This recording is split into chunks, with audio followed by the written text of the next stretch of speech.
Hey, what's up everybody? Today is day 13 and I said I would have topics or a book to actually go off of, but I haven't gotten in contact with the sister that was supposed to let me borrow the book, and to be quite honest, I didn't even leave my house today.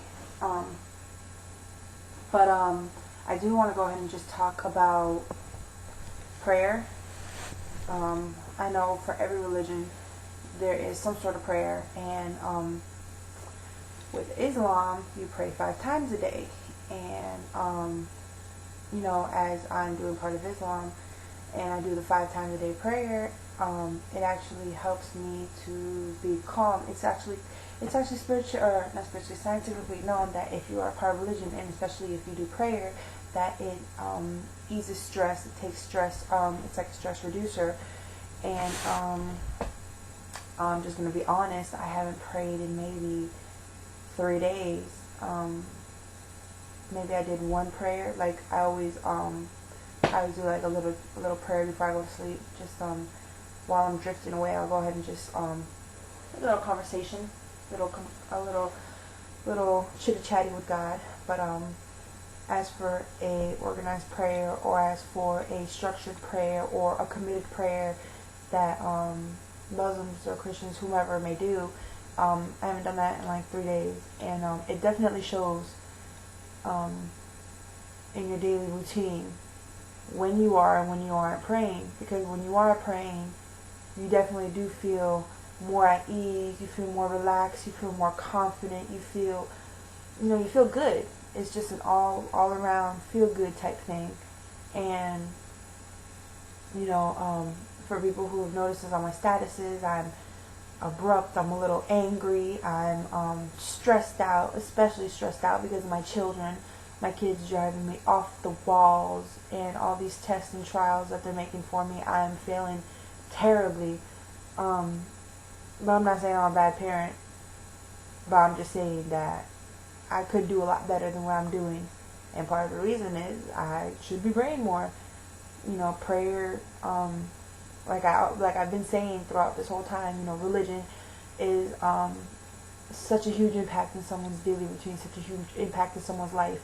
And when you don't adhere that to your life, you just, some people say they have something to live for, they have money, a job, success is something to live for, but in reality, your success comes from your God, whether you realize it or not. For those people who are saying, oh, well, how is it that I'm not in a religion and I'm successful?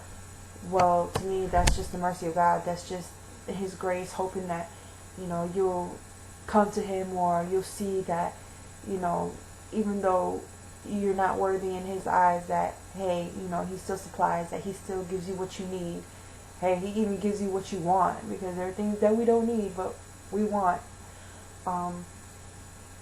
So, I guess my question out of this is, have you ever find yourself in a situation that you haven't prayed?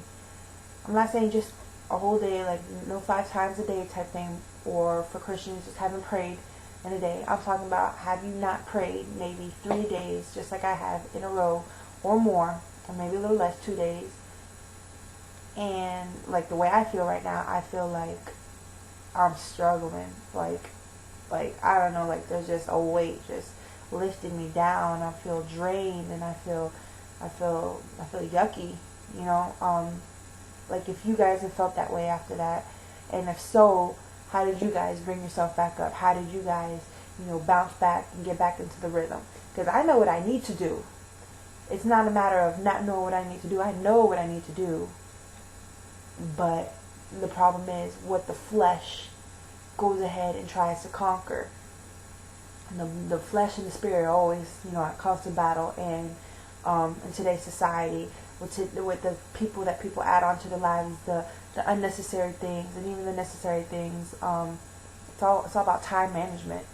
And when you start overruling other things deemed more important than what should be important, such as prayer, and that's when you notice that little by little, your little building blocks that's getting you up there is going to crumble right back down. On a lighter note, and this is totally random, but it's kind of like pissing me off or ticking me off because I buy my daughter Barbies. She's only 18 months and she plays with Barbies already. Crazy, right? So, okay, have you guys ever noticed the Barbies nowadays? Like, they're like this thin, their legs like come apart this much, their head is still humongous, like my head, big, and their hair, you never see a Barbie with like nice like curly or wavy hair. It's always like straight and like horse hair, like and their looks, like their face looks like plastic surgery Barbies. Like, I don't know, like what is up with that? Like, why can't they have and their clothes or lack thereof? Like, some Barbies used to, well, a majority of Barbies used to always come with like undergarments painted on them already, and now they don't. And one thing I noticed that really just like threw me off was one Barbie that we had bought for my daughter from Disney, the Princess Jasmine Barbie. One breast was slightly larger than the other breast, kind of like a woman, like one is bigger than the other and one is smaller. That like threw me off the wall. Like, seriously, what is going on? And that's just another mixed media way of helping these children grow into false, implications of how a woman should look like. A woman shouldn't look like this thin. I mean, if you are that thin and that's just your genetics, then hey, that's awesome. Like, good for you. Like, there are women that envy you. But, I mean, if they're a woman like my size or a little bit bigger, and that's what their goal is, because they see these Barbies or they see media and cartoons. Even cartoons have like this little waist. Their bust is like this, and then their waist is like this, and then the bottoms is like this. Like, seriously, like, that's not realistic. And if you put that in a little girl's mind, or you put that in a young woman's mind, and that's all they have to live for, then what example are we setting? Because the reality is, women aren't like that unless they go visit Dr. 90210 and get something sucked out and then put something like in, like men, please let your wives, let your girlfriends know they're beautiful the way they are. Fathers, mothers, let your children know that they're beautiful princesses no matter what they look like. You know, if they're chubby, okay, take them outside, let them go for a run with the dog or with other friends. If they're really fat, I'm not a doctor, but you should take them to a doctor. If they're really skinny, but that's just a metabolism, hey, give them snacks. Give them lots of fruit. Fruit's got sugar. Sugar gets you a little chunky. So, that's my little rant, because Barbies are really ticking me off. And I'm not even going to start on Ken, because Ken's having some little humps out of, I don't even want to go there.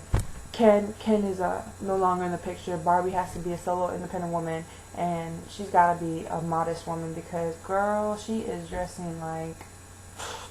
Anyway, that's day 13.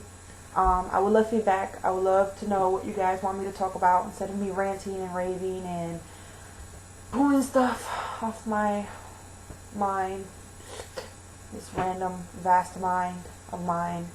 I'm hoping by tomorrow I'm actually going to get a valid topic. I usually, throughout the day, think of things to say and do and to discuss on these things. But, yeah, hopefully you guys have a great day. For some people, it's already morning time. Hopefully you guys have a good night.